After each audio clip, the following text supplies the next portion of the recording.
Hello and welcome to this new Leaders Club film, 10 Steps to Reconciliation and Synergy with me, Matthew Hill.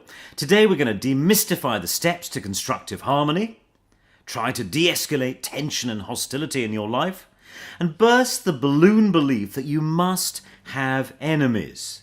And we're going to do all of this in just 10 steps. What if we don't get to constructive harmony? What's the cost of conflict, chaos, and cultural misunderstandings? Wow, well, at least one party will be made to feel like a loser, an outsider, to feel hurt. There will be much wasted energy and unhappiness. It's a zero-sum game. The distribution of stuff that is valuable is one way.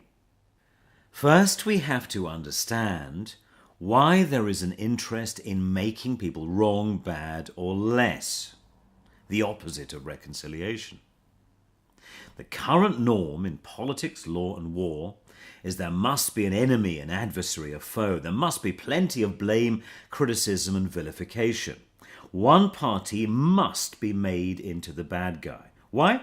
It justifies the continuation of privilege and control for those who hold privilege and control now. The majority will behave better, unified by having a common enemy.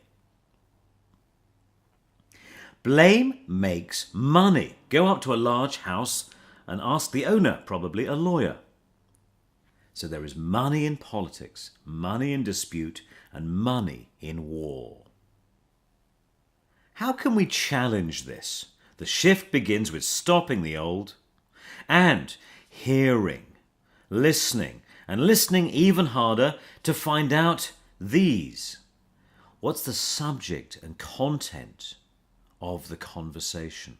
What is the speaker asking, or what is being told?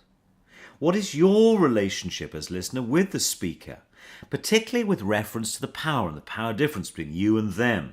And most intriguingly of all, using your detective skills, you need to find out the self-revelation. What is the speaker giving away about themselves?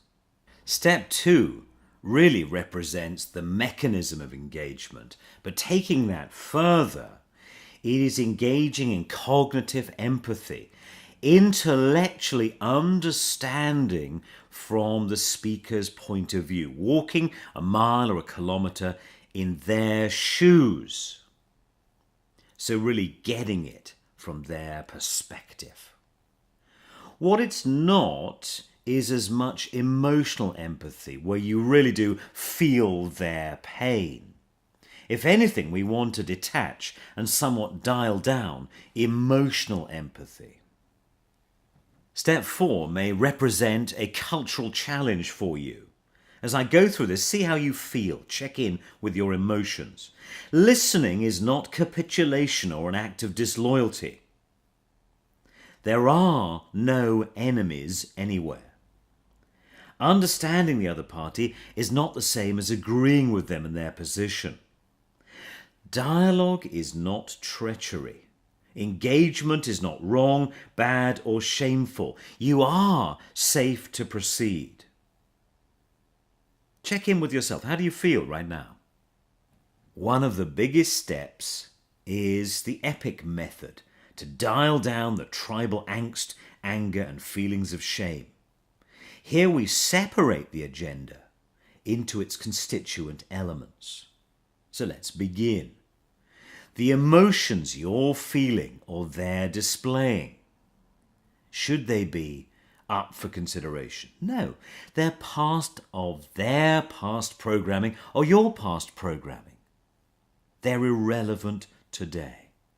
Or personality. Is their character triggering you? And have similar characters triggered you in the past? Again, this is a pattern for you to deal with at some other time. It's an allergy, it's an opposite, it's some reaction that's been programmed in your past. Can we see their personality as less relevant to this debate? Hopefully so. Are you experiencing a culture crash, a culture clash? Well, that's why we're here. And we know that we can take a cultural dialogue which is not going well, and we can make something very constructive and synergistic out of it. So let's continue with courage. And finally, if all goes well, we're left with an isolated issue on the table, and we can start applying some constructive methods to be profitable and mutually benefit from an amazing dialogue. That's almost the end of part 1. Hopefully we've taken your perceptions of your current scenario from hopeless to inspired. More in part 2.